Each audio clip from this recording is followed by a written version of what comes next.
Assalamualaikum warahmatullahi wabarakatuh. Salam sejahtera bagi kita semua. Perkenalkan, nama saya Faris Kurniawan, salah seorang dosen di program studi teknologi dan manajemen ternak Sekolah Vokasi IPB.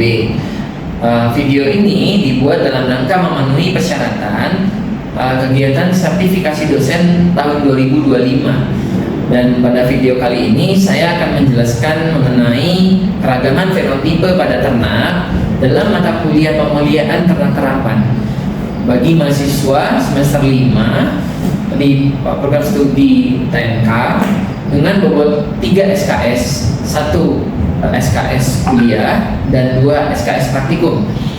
Mata kuliah ini membahas dan juga memberikan pengetahuan kepada mahasiswa mengenai tujuan pemulihan ternak dalam menghasilkan bibit unggul dan berkualitas dalam sistem produksi ternak. Mata kuliah ini akan mengajarkan konsep keragaman fenotipik dan genetik, heritabilitas dan repeatabilitas, prinsip dan metode seleksi, merancang perkawinan baik inbreeding sebagai silang dalam dan outbreeding sebagai silang luar dalam rangka pemulihan ternak di Indonesia. Capaian pembelajaran lulusan atau CPL pada mata kuliah ini yang dibebankan ada 6. Yang pertama adalah terampil mengaplikasikan pengetahuan dan teknologi di sektor peternakan, mampu menerapkan teori praktis dan merancang komponen serta sistem untuk memenuhi kebutuhan yang diharapkan di sektor peternakan berkelanjutan, mampu merencanakan, menganalisis dan mengevaluasi pekerjaan di sektor peternakan, serta memberikan solusi melalui pemanfaatan pengetahuan dan teknologi yang telah dikuasai. Berikutnya, mampu merencanakan, menyelesaikan dan mengevaluasi tugas yang diberikan berdasarkan hasil analisis informasi dan data di sektor peternakan, mampu bekerja dalam tim serta memiliki kemampuan berkomunikasi secara efektif baik lisan maupun tulisan, dan juga mampu memahami kebutuhan akan pembelajaran sepanjang hayat terhadap pengetahuan terhadap isu-isu terkini melalui penerapkan literasi digital dan teknologi di sektor peternakan dalam rangka menyelesaikan permasalahan teknik untuk mendukung peternakan berkelanjutan. Terdapat 16 pertemuan pada mata kuliah ini yang akan diberikan kepada mahasiswa. Pertemuan pertama dan kedua akan menjelaskan tujuan pemulihan atau breeding objektif dan prinsip keberagaman fenotipik dan genetik. Pada pertemuan 3 dan 4, mahasiswa akan mempelajari parameter genetik pada ternak seperti heritabilitas, repeatabilitas, serta korelasi fenotipik dan genetik.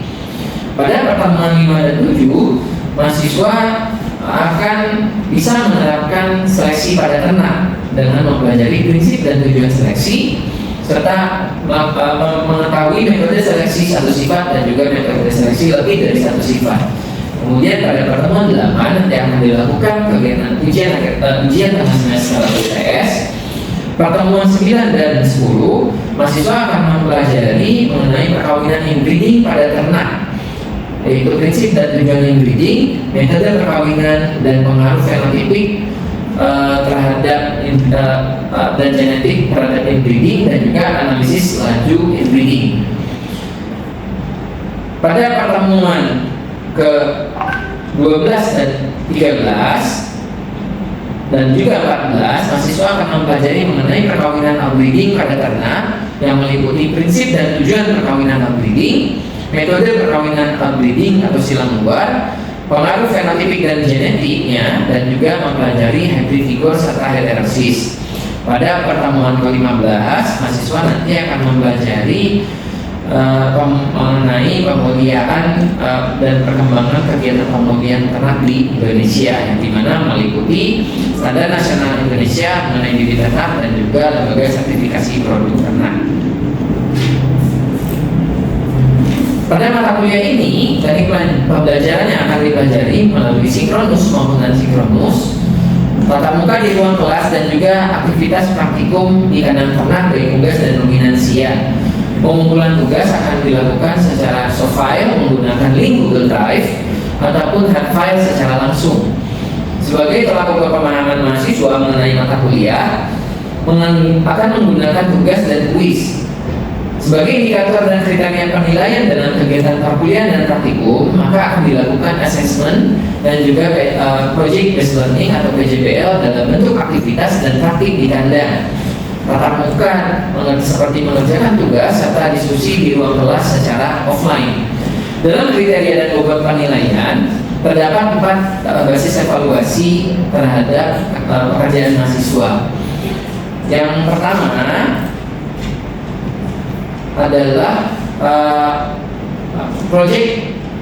tugas proyek yang akan dilakukan secara aktivitas grup ataupun berkelompok, yang dimana bobotnya adalah sebesar 55%. Yang kedua yaitu aktivitas partisipatif, yang dimana akan menilai aktivitas mahasiswa dalam bekerja saat berdiskusi kelompok di dalam kelas dan juga mengerjakan proyek bersama kelompoknya. Ini akan memberikan kontribusi sebesar 10%.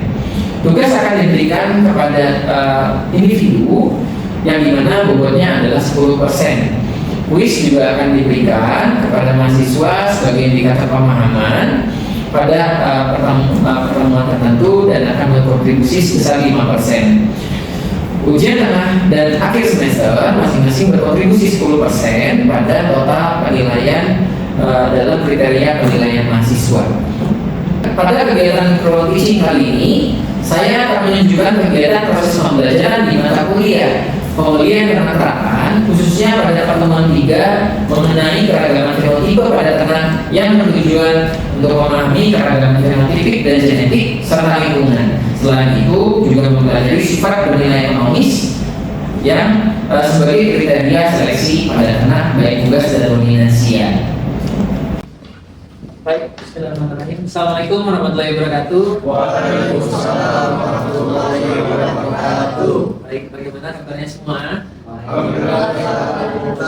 Baik, hari ini kita akan melakukan kegiatan perkuliahan yang dimana ini selain penyampaian materi kuliah, nanti juga sebagai pengantar teman-teman beraktivitas nanti kegiatan praktikum di kandang.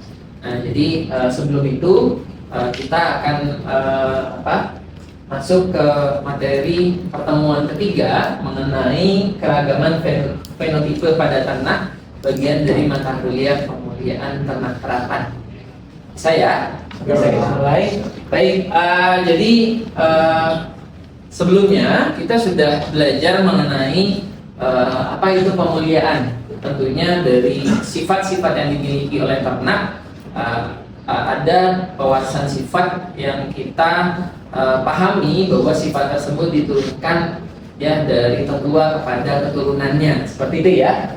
Nah, sehingga dalam pemulihan ternak sebelum dilakukan persilangan dari pejantan ataupun induk unggul, maka kita perlu melakukan seleksi terhadap baik pejantan atau induk unggul tersebut.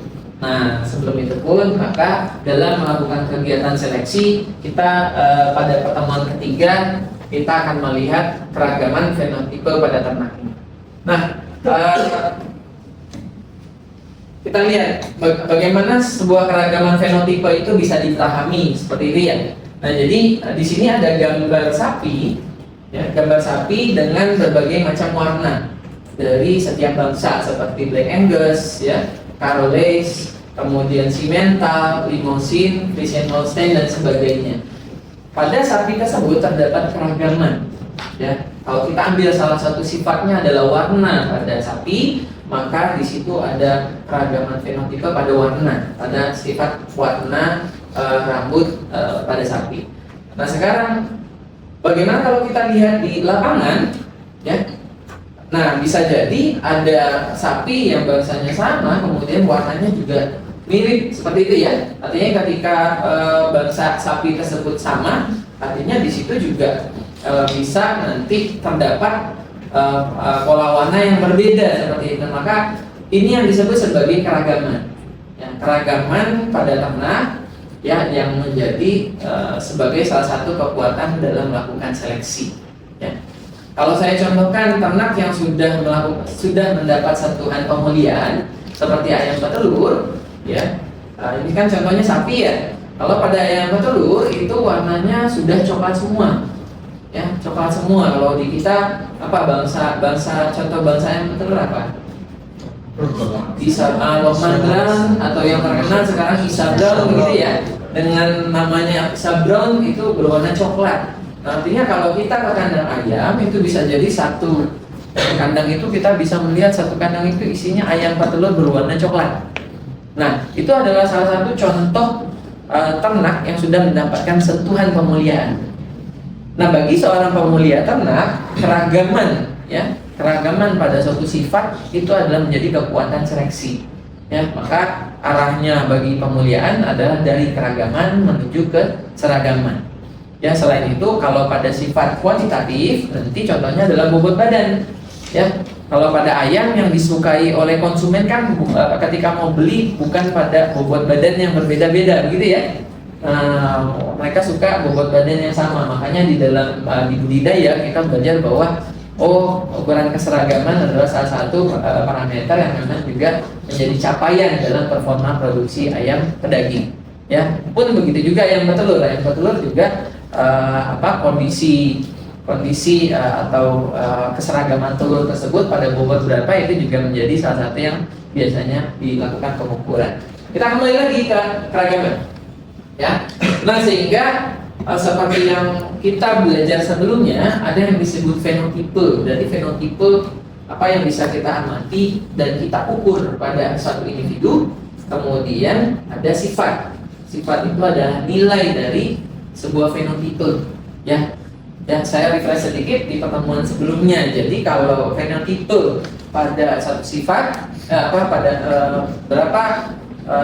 pada sifat warna misalnya, warna pada sapi, warna adalah sifat. Kemudian misalnya coklat, hitam, merah, hitam putih itu adalah fenotipenya. Jelas ya? Nah, sehingga itu yang kita sebut sebagai sifat kualitatif karena sifat tersebut bisa kita amati, kita observasi. Sedangkan kalau bobot badan adalah contoh sifat kuantitatif.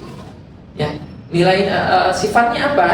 Sifatnya adalah bobot badan, sifat bobot badan. Nilai dari fenotipenya berapa? Misalnya bobot badan sapi ada yang 400, ada yang 500, ada yang 450 kg dan seterusnya. Nah, sehingga sekarang kita bisa membedakan bagaimana perbedaan antara sifat kualitatif dan sifat kuantitatif. Nah, di dalam pewarisan sifat kualitatif itu seperti pola warna bulu atau pada ayam atau pada unggas atau warna rambut pada ternak ruminansia itu dikontrol oleh 1 sampai 2 pasang gen saja. Sedangkan kalau pada sifat kuantitatif itu dikontrol oleh banyak gen. Nah, dalam hal ini disebutnya maka banyak gen yang bertanggung jawab pada sifat kuantitatif. Contohnya tadi bobot badan, ya kan? Kemudian sifat kualitatif juga aksi gennya non aditif. Apa itu maksudnya? Aksi gen non aditif artinya ketika ada gen lain yang bertanggung jawab, dia tidak akan menambah bobot tersebut gitu ya. Nah, nanti kita akan bahas juga pada pertemuan berikutnya apa yang dimaksud dengan aksi gen aditif, non aditif dan aksi gen aditif. Mohon maaf ini ya ada sedikit kesalahan penulisan. Ya, jadi aditif. Nah, sehingga kalau kita contohkan yang aditif, ada sapi yang bobotnya sapi 500 kilo, kemudian ini disilangkan dengan sapi yang 400 kilo, maka dia akan menghasilkan keturunan bersifat aditif pada gen yang bertanggung jawab di sini. Maka 900 dibagi 2 berapa? Nah, kemungkinan keturunannya adalah bobotnya 450 kg. Nah, sehingga sifat kuantitatif seperti bobot badan itu akan bersifat aditif seperti ini. Ya, sedangkan kalau sifat kualitatif tidak. Ya, contohnya ayam putih dan ayam coklat disilangkan belum tentu jadi coklat muda gitu, belum tentu ya. Nah, jadi itu contoh dari sifat aditif dan aksi gennya aditif dan non aditif. Kemudian yang ketiga, distribusinya tidak normal atau kemudian yang kualitatif, yang sifat kuantitatif itu nilai distribusinya normal. Maksudnya apa? Maksudnya ketika kita melihat satu set data yang berdistribusi normal biasanya seperti ini ya. mati lonceng ya. Teman-teman kalau sudah disampaikan di mata kuliah statistik ratan, maka yang banyak itu adalah yang berada di titik tengah. Nah, atau rataan ya. Nah, jadi yang bobot-bobot, kalau misalnya sifat kuantitatif yang bobotnya banyak itu ada di nilai rataan. Yang besar ataupun yang kecil biasanya lebih sedikit. Nah, sedangkan kalau sifat kualitatif distribusinya tidak normal. Maksudnya apa? Bisa jadi pola warna tadi ada dalam satu kandang ada 9 ayam yang berwarna coklat dan ada satu yang berwarna putih misalnya, maka distribusinya normal. Bisa jadi yang satu 90%, yang satu 10%. Jadi tidak seperti ini, jelas ya? Oke. Kemudian yang keempat terakhir, jadi ada pengaruh terhadap pengaruh lingkungan. Apa itu? Sifat kualitatif pengaruh lingkungannya kecil, ya. Apa maksudnya pengaruh lingkungan kecil? Pada contoh warna pada ayam tadi, mau ayamnya makan 1 kilo, 100 gram atau 500 gram, itu tidak akan membuat perubahan warna. Seperti itu ya. Jadi tetap saja warnanya coklat kalau memang sudah warna coklat. Sedangkan kalau contoh pada sifat kuantitatif, misalnya kita ambil tadi bobot badan, diberikan 100 gram dan diberikan 200 gram, itu akan memberikan respon yang berbeda. Maka pengaruh lingkungannya besar. Dan yang terakhir, ada ini perbedaannya. Jadi salah satunya adalah kriterianya kurang ekonomis kalau sifat kualitatif. Maksudnya apa? Belum sapi sampai sekarang belum dibeli berdasarkan warnanya, ya. Jadi mungkin kalau misalnya beli warna itu pada yang hobi ya, kategori hobi. Tetapi untuk yang produksi ternak biasanya kita mencari nilai sifat kuantitatif itu lebih bersifat ekonomis. Nah, contohnya tadi bobot badan, itulah yang dikejar. Kalau pada ternak pedaging dan juga kalau di unggas produksi telur, kalau di ayam petelur, kalau di sapi perah, ternak perah biasanya produksi susu. Sampai sini ada pertanyaan? Kalau belum, kita lanjutkan sedikit ya sebelum kita nanti bersama-sama melakukan praktik bagaimana menghitung keragaman dari koefisien keragaman dari sifat yang ada di bisa kita tanyakan di kandang ternak seperti itu ya. Nah, saya kembali ke sini teman-teman, bahwa V di sini yang dimaksud adalah variasi ya. Sehingga atau keragaman tadi, maka keragaman fenotipe pada suatu individu itu akan ditentukan oleh variasi pada genetiknya, artinya dibawa oleh gen di dalam individu tersebut, dan juga ditambah dengan variasi terhadap lingkungan. Nah, maka apabila pada seekor sapi atau ayam, ya misalnya bobotnya 500 kg, itu karena ada genetiknya dan ada karena lingkungannya. Ya, dia membawa genetik seperti apa, dia optimum pada bobot berapa, ya. Kemudian lingkungannya dia diberikan pakan berapa, misalnya seperti itu, sehingga nanti akan menghasilkan fenotipenya pada individu yang seperti apa. Nah, maka ini bagi ilmu kemurniaan, fenotipe itu dihasilkan dari adanya penambahan dari variasi genetik ditambah dengan variasi lingkungan. Nah, kira-kira seperti itu ya. Nah, maka tentunya suatu individu kita pahami bahwa ada keragaman fenotipe yang disebabkan oleh genetik yang berbeda, ya. Kemudian juga ada keragaman lingkungan yang disebabkan oleh lingkungan yang berbeda. Tidak hanya pakan, tapi lingkungan yang lain pun nanti akan berpengaruh pada fenotipe ternak tersebut. Nah, ukuran variasi fenotipe tadi bisa kita ukur dengan contohnya menghitung nilai koefisien keragaman. Bagaimana caranya? Tahapannya kita lakukan dengan mencari nilai rataan dari satu sifat yang mau kita ukur, ya. Kemudian artinya kita akan mendapatkan nilai X bar ya. Kemudian dari nilai rataan kita akan bisa menghitung nilai ragam dengan cara sigma X min X bar, artinya nilai X.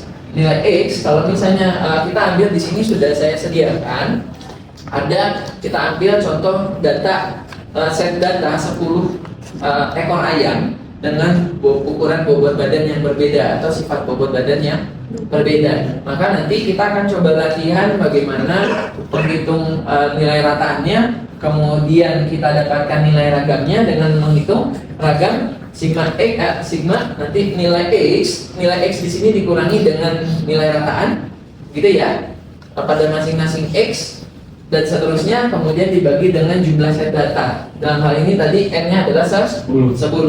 Nah, setelah kita dapatkan nilai ragam, maka kita nanti bisa menghitung nilai simpangan baku.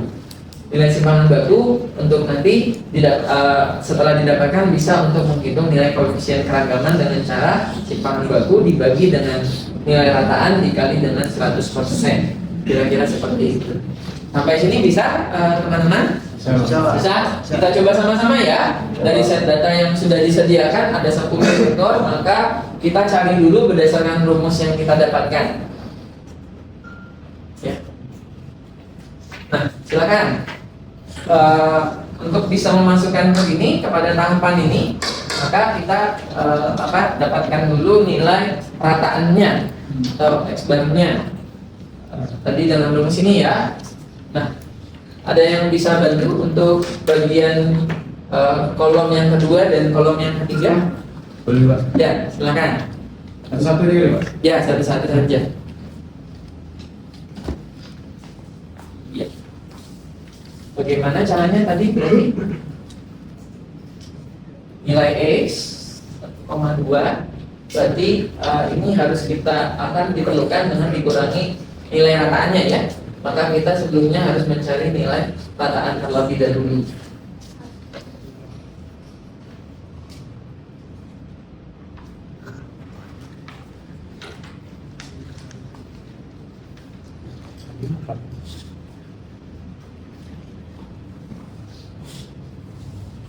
Baik, silakan. Kalau sudah didapatkan nilai X-bar berarti bisa dimasukkan ya ke yang pertama.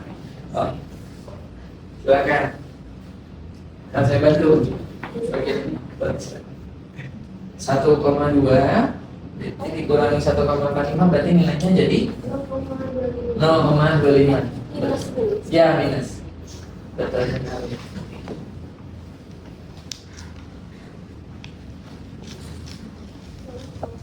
Betul.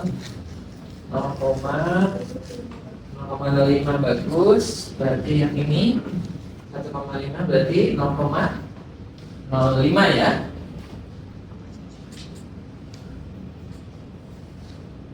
Oke. Untuk berarti 0, minus 0,25. Ini sama ya.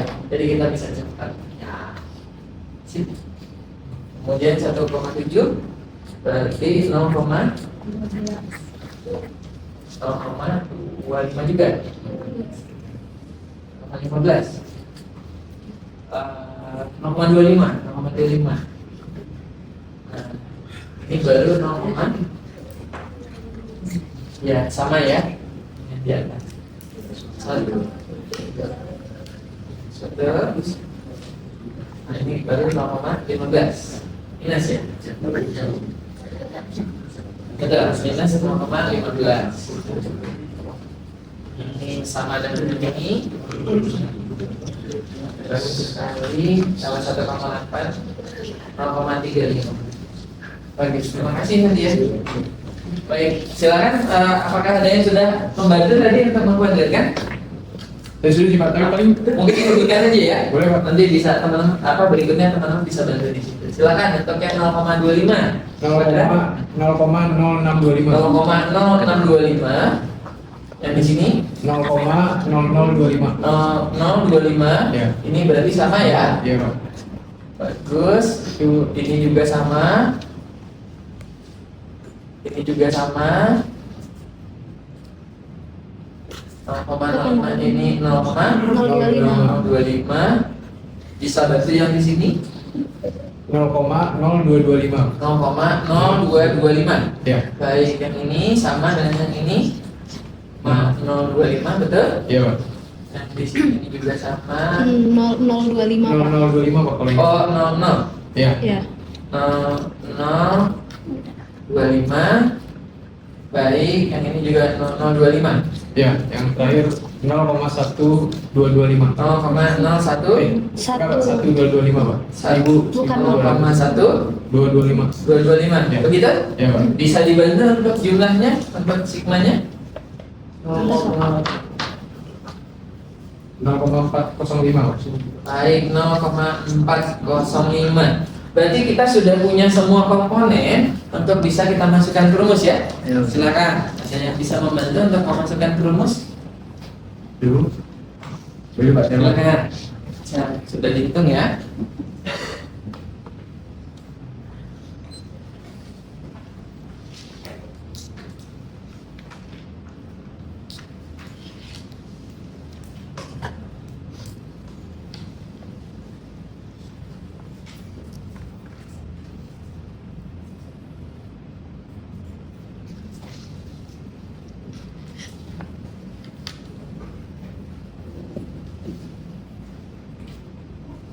Satu aja apa gimana Pak? Betul sekali, semua saja sekalian. Oh sekalian Pak. Ya, jadi kita sudah punya N adalah nilai data ya, jumlah data ya. Jumlah datanya ada 10, kemudian dikurangi 1 sesuai rumus, maka kita sudah bisa menghitung nilai ragamnya adalah 0,045. Nah, nilai simpangan baku adalah akar dari nilai ragam. Silakan, bisa langsung dioperasikannya.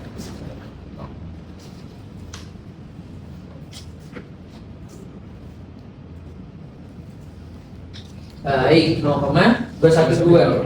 Nah, dari nilai simpangan baku baru kita bisa menghitung nilai koefisien keragaman. Nah, nilai koefisien keragaman didapatkan dengan memasukkan nilai simpangan baku dibagi dengan nilai rataan dikali 100%. Bisa langsung dimasukkan? Ya. Ya.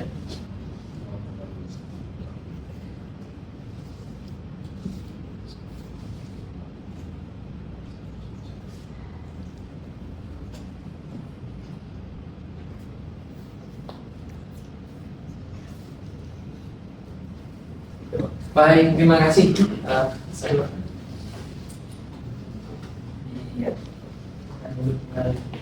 teman-teman, kita sudah dapat ya nilai koefisien keragamannya sebesar 14,62%. Nah, ini menunjukkan bahwa nilai tersebut berada di angka sedang sampai tinggi. Karena kalau kembali pada keragaman fenotipe, apabila nilai keragamannya itu rendah, koefisien ini adalah satu parameter yang bisa kita kita ukur ya, sehingga dengan mengambil kesimpulan kalau nilai keragamannya rendah artinya begini. Nah, kalau nilai koefisien keragaman rendah berarti seragam. Itu contoh yang kita ambil tadi seperti ayam betul-betul, maka sudah tidak efektif seleksi dilakukan di situ. Sedangkan kalau nilai koefisien keragaman sedang ke tinggi, ini artinya ternaknya beragam. Maka ayam yang dasar data yang kita ambil di lapangan ini menunjukkan data bobot badan itu masih beragam. Kalau beragam berarti akan efektif kita lakukan seleksi. Kita seleksi bagian-bagian yang unggul. Apabila rataan di sini adalah ternak-ternak yang unggul, maka yang di sini kita bisa kurangi ya. Begitu tadi kalau mengurangi dari 100 jadi 20, maka yang tidak unggul kita akhir. Nah, itu aplikasinya di dalam peternakan. Ya, dengan mencari salah satunya peternakannya dengan menghitung nilai koefisien keragaman. Mungkin itu yang bisa saya sampaikan di pertemuan kali ini. Berikutnya bisa kita lanjutkan dengan bagaimana mengambil data real nanti di lapangan. Selain dari data sekunder yang sudah coba kita hitung bersama di dalam kelas, nanti akan juga salah satu kompetensi yang diharapkan dari teman-teman bisa mengambil data langsung di lapangan dan bisa menghitung sesuai dengan tahapan yang sudah kita lakukan bersama, mendapatkan nilai koefisien keragaman dari ternak ruminansia dan unggas. Itu yang bisa kita pelajari bersama untuk kegiatan perkuliahan hari ini. Semoga bermanfaat. Berikutnya kita lanjutkan di praktikum di lapangan. Saya tutup. Assalamualaikum warahmatullahi wabarakatuh. Waalaikumsalam warahmatullahi wabarakatuh. Terima kasih. Terima kasih, Pak.